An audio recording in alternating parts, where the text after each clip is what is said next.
well-being is burning us out. It's a little bit ironic, a little bit of an oxymoron, that well-being is burning us out. But it's really about principles and the new psychosocial hazard legislation. It's like principles are like warriors that are bloodied on the battlefield, blocking a parental complaint over here and fixing a teacher problem here and a behaviour management problem over there and the board over here and phone call on the weekend because the tree's fallen over. So much that a principal does. And now there's an additional load on principals, which is psychosocial hazard management. And it's like well-being this time, because it's now legislated that they've got to do well-being, it could well burn them out.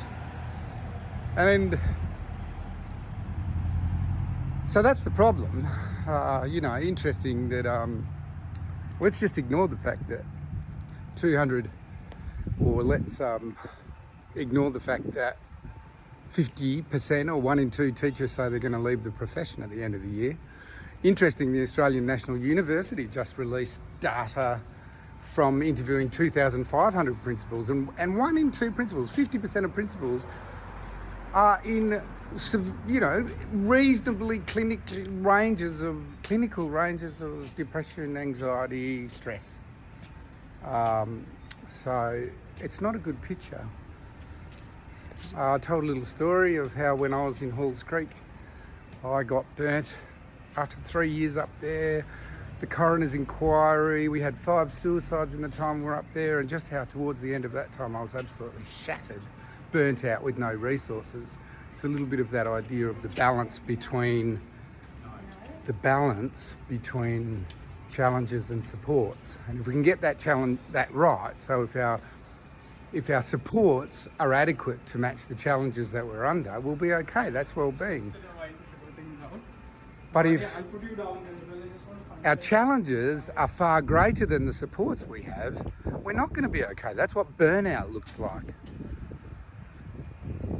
And so what we want principals to know is that 30 years as a lead school psychologist working in education, since my retirement, which was now 10 weeks ago, I've just thrown myself into a deep thinking space of trying to figure out how to support principals in terms of executing their responsibilities around psychosocial hazard management.